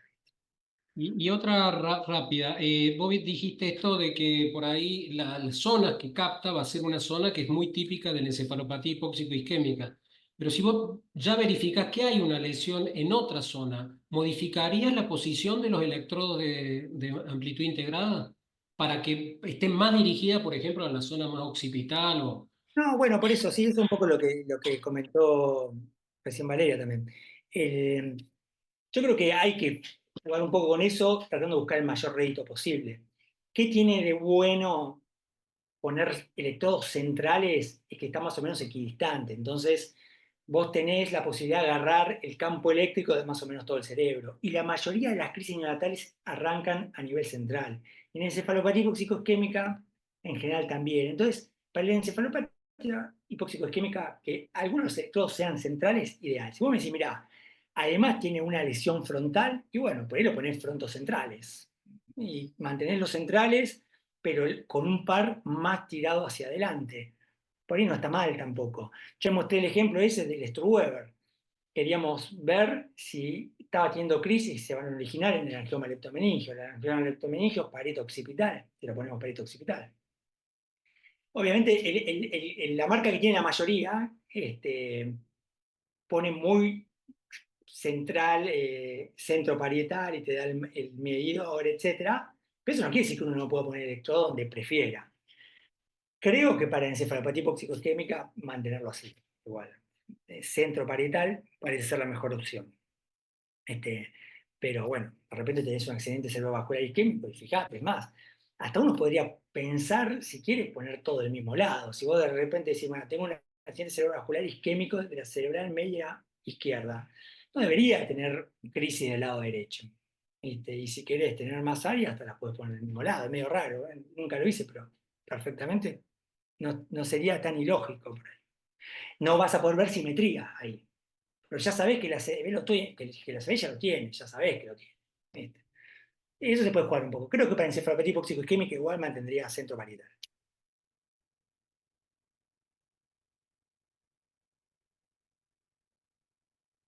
No, pero una cosa, por ahí algo que me gustó mucho, la importancia de si está disponible, ¿no? De usar de dos canales, ¿no? Que por ahí es importante para poder hacer la diferenciación si en eso se aparecen asimetrías o no en el trazado, porque a veces si vos tenés un monocanal, puede no pasar desapercibida una asimetría, ¿no? Sí, En si el tenés dos, bicanal mejor. Y si tenés dos, vas a usar los dos, no vas a usar uno solo, ¿viste? Te da la claro, opción. No tiene mucha lógica ese botoncito. Debe haber uno por solo. eso siempre, a veces, Totalmente. eh,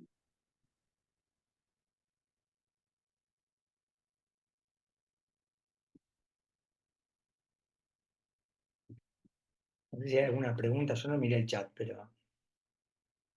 Estamos mirando el chat y sí les recuerdo que en el chat Sandra pasó los links de la colocación de los electrodos tanto de aguja como de hidrogel de los videos que realizamos desde el área de trabajo de encefalopatía hipóxico-isquémica del CFM, así que ahí van a tener acceso para que puedan ver los videitos que grabamos de colocación de electrodos. Otra pregunta práctica, Seba, si no hay del público. Respecto al efecto de las drogas, como para más o menos tener en cuenta esto, ¿no? Sobre todo, bueno, las benzodiazepinas y el fenobarbital y algunos sedantes que por ahí utilizamos, ¿no? Sí, sí, bueno, las drogas pueden influir, pero porque eso sucede siempre, no es un tema del monitoring, ¿sí? Cuando usamos benzodiazepinas y barbitúricos en alta dosis para tratar estatus, justamente lo que buscamos es llevar la crisis a paroximosupresión o a voltaje plano. Entonces, es esperable llegar a eso si las dosis son altas.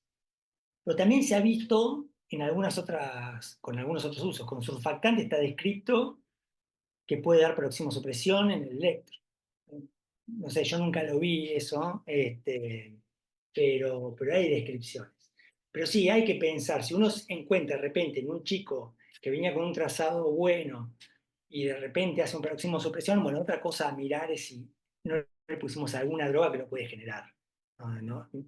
Sí, o sea, así como vamos a ver si está pasando algo que empeoró su estado, también chequear eso, ¿no? Si de repente lo cargaron varias veces con feno, bueno, sabés que el peroximosupresión ese probablemente sea el feno y no que empeoró post-crisis.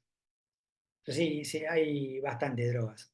En el artículo de Archivos Argentinos de César Sánchez que puso las mnemotecnias, habla un poquito también de cosas prácticas, de colocación de electrodos y de drogas. Sí, se puede bajar de Archivos Argentinos.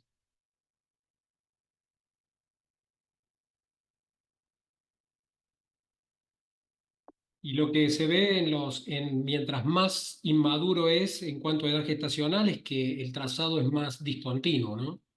Se Sí, va cambiando después de las 32 semanas, ¿no? Hay un artículo, una revisión que muestra los típicos trazados de distintas edades gestacionales que eso me parece que es de utilidad si uno lo va a usar en un prematuro, ¿no? sí. Si el trazado va a ser discontinuo, con mucho más discontinuidad, siendo más chico, sí, 32, 33, 34 semanas se va acomodando y va llevando de a poco hacia el trazado continuo con ritmo sueño-vigilia, y ya le digo, después de chicos más grandes vamos a tener un voltaje distinto también. Sí, totalmente. Ahí levantaron la mano, Noelia. Ahí reactivo el audio. ¿Cómo están? Buenas tardes a todos. Gracias por la participación desde el área de trabajo. Les agradecemos muchísimo. Y dos comentarios. Por un lado, cuando hablamos de prematuros, una consideración y que al menos a nosotros en el servicio nos sirve mucho por el tipo de pacientes que tenemos o que recibimos derivados es, si lo tenemos disponible, utilizar el monitor con los prematuros que tienen hemorragias intraventriculares extensas, que muchas veces no dan demasiada manifestación clínica de crisis o son muy inespecíficas, y los grado 3, grado 4, según la clasificación que usemos, muchas veces nos demuestran que están haciendo más crisis de las que pensamos, así que es un uso que puede llegar a ser de utilidad.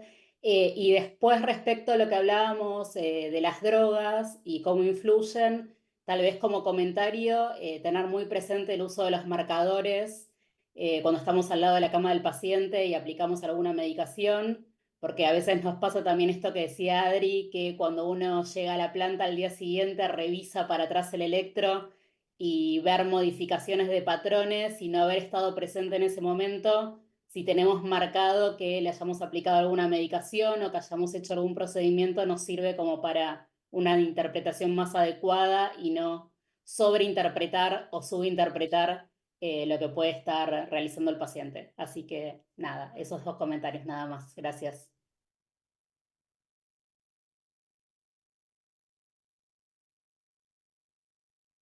Sí, Sí, buena perfecto, gracias, Noé. Y por otro lado, creo también acotar algo cortito, aparte siempre mirar la impedancia, ¿no? Nunca olvidarse de chequear la impedancia, que, digamos, que las agujas estén bien conectadas, que esté la señal marcando, digamos, con la impedancia bajita, porque si no tampoco podemos extrapolar lo que se registra en el monitor si la impedancia en ese momento estaba muy alta, ¿no? Que no podemos tomar como fidedigno ese trazado. Sí, totalmente. Si están mal puestos los electrodos, el trazado no va a ser confiable. De acuerdo.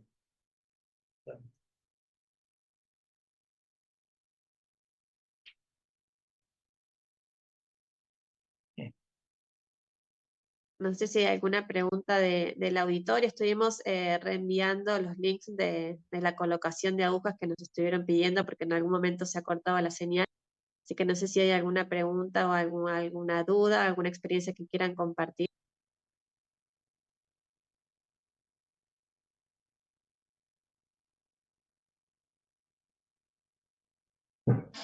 Sí, Andrea, creo. Hola, ¿qué tal, Sebastián? Muy claro, la verdad, excelente, como siempre. Lo que quería hacer una pregunta es, en los cuidados por reanimación, ¿sí? Que internamos y, bueno, sospechamos que tiene un grado de encefalopatía.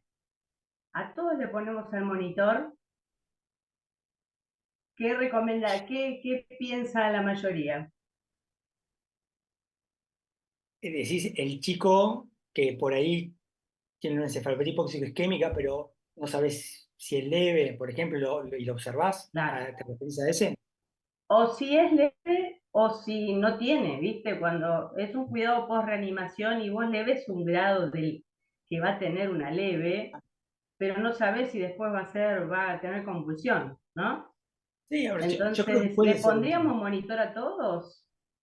Mirá, creo que eso depende de cómo cada uno quiera ver la evolución. Yo creo que puede ser útil, porque si vos tenés el chico con dudas, pero le pones el monitor y tiene un trazado discontinuo, bueno, no, es distinto si tiene un sueño vigilia, ¿no? Claro, Este, yo creo que es útil en ese sentido. Después hay que ver qué decisión se toma. En general, la decisión de ingresar o no, la mayoría de los servicios la tienen en base a la clínica de la encefalopatía y no tanto el monitor. Pero en algunos lugares sí usan el criterio de monitor.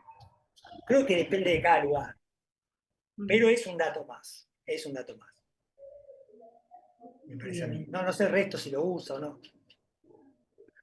Sí, en general nosotros acá en Trinidad lo usamos generalmente a la mayoría. Le ponemos algo que esté muy bien el chico, no se lo ponemos, pero porque tenemos disponibilidad por ahí, ¿no? Y por ahí, si tenés un solo monitor y lo estás usando y tenés pocos electrodos, bueno, lo pensás. Sí, yo creo que el electrodo, esta charla capaz sirvió para eso. Si tenés pocos electrodos hay una solución que es acostumbrarse al de copa. Por Claro, ahí no es tan bueno, capaz, en cuanto a mantener buena impedancia, pero, por ejemplo, es mucho mejor para la localización. Lo que pasa es que para acá no lo necesitamos, pero vos con la copa sabés dónde está registrando, con la aguja no. ¿No? eso No es sabés si verdad. está más cerca, ¿no? Entonces Eso a es veces verdad. las asimetrías de voltaje te puede complicar un poco la aguja. Pero una opción es esa, ¿no? Si tenés el monitor ocupado, estás complicado, sí. Nosotros tenemos uno solo. Pero si no lo estás usando, es un dato, me parece. Claro. Este, Sí, yo creo que la duda con la encefalopatía hipóxico isquémica o la cuestión es cuán lejos estás vos también del lugar para que enfría, ¿no? Porque si vos tenés nace en tu centro, es más fácil monitorizarlo, tenés disponible el equipo, todo. Pero si tenés esos centros de receptor y el lugar que te deriva está mucho más lejos, o sea, derivamos a un centro de mayor complejidad, separamos el binomio, lo que implica un traslado, la separación de la familia, el uso de recursos, o sea, ahí muchas veces se nos generan las dudas en aquellas ciudades o provincias que tenemos mayores distancias, ¿no? Más con la encefalopatía leve. No cabe duda que hay que monitorizarlas y que hay que observarlas por el dinamismo de la patología, pero a veces disponemos de los equipos, ¿no? La cercanía de los lugares. Claro. y esa para responder entre los neonatólogos, a ver qué decir. Mm. Bueno, nosotros en la maternidad tenemos muchos monitores, así que podemos colocarlos. Pero bueno, también depende del uso, ¿no? También de que realmente, para lo que sabemos que realmente tenemos experiencia en el uso, utilizar más, ¿no? Extender más y tal vez a uno que es leve poder colocarle el monitor me parece importante. Y el tema de la derivación, yo creo que sí, ante la duda, me parece que es bueno que esté en un centro que pueda hacer encefalopatía por esa posibilidad de progresión que tiene a veces la encefalopatía, que parece que está todo bien, pero después aparece una convulsión y tenés que colocarlo en hipotermia y ya no te dan los tiempos. Pero bueno, sí, creo que es un monitor que es a mí me parece muy práctico, muy fácil de usar y es difícil pensar no tenerlo cuando tenés niños con hipotermia, ¿no?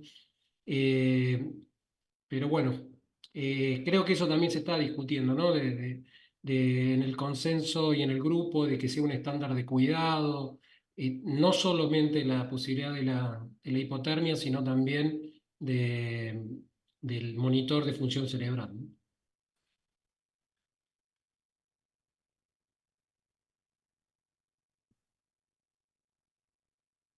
Sí, sí, sí, totalmente. Nosotros en el hospital también, como tenemos la disponibilidad del equipo, sinceramente lo usamos para aquellos chicos que ofrecen dudas o digamos, estamos en duda si se tiene que enfriar o no, de acuerdo a los criterios de inclusión para el ingreso de hipotermia, si hay algún, digamos que esos en esos pacientes grises, nos basamos mucho en el trazado del monitor para después definir la conducta a seguir.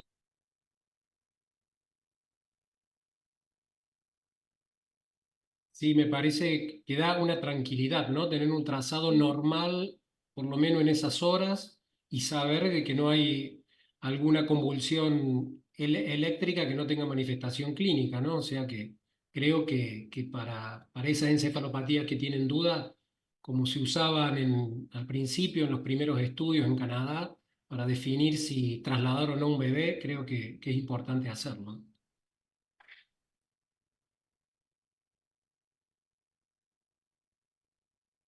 Sí, sí, totalmente.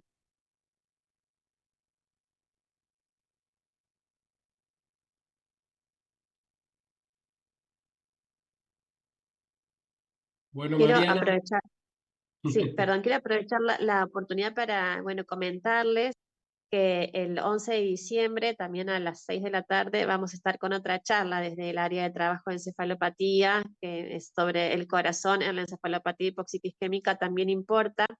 Esta charla va a estar a cargo de la doctora Silvia Fernández Conusas, que ella es subjefa de neonatología del Hospital Italiano de la Ciudad de Buenos Aires, y bueno, van a coordinar Sandra Machado de la Maternidad Sardá y la doctora Noelia Nieves del Hospital Garrahan, así que bueno, van a estar todos obviamente invitados para esta charla que seguramente también va a ser muy útil para nosotros. El panel reactivo va a estar compuesto por Teresa Mazzucchelli, por Javier Meritano y por Germán Barras. No sé si hay alguna duda, algún comentario del auditorio.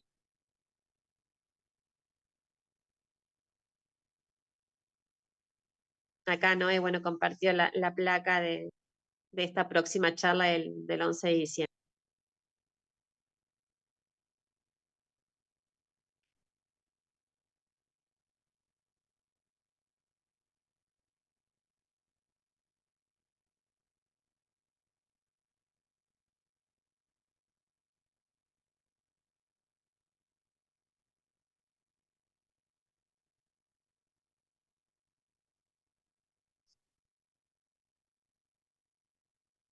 El link de la grabación de la charla lo vamos a estar enviando a través del grupo de WhatsApp del CEFEM, y obviamente que pueden escribirnos y consultar dudas al mail del grupo, que es hiponeosap@gmail.com. Así que ahí pueden enviarnos dudas que bueno, el grupo las va a poder contestar.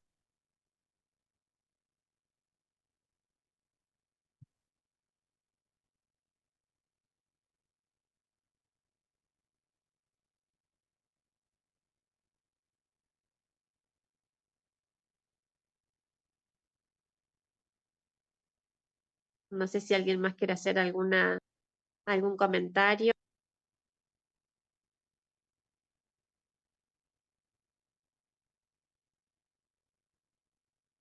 Creo que ya no. Bueno, la verdad que entonces les agradecemos a todos la voz, Sebastián, especialmente la charla. La verdad que fue muy didáctica, súper clara. Creo que siempre es un tema que es muy bueno revisar. Y bueno, ojalá que todos pronto podamos disponer del monitor de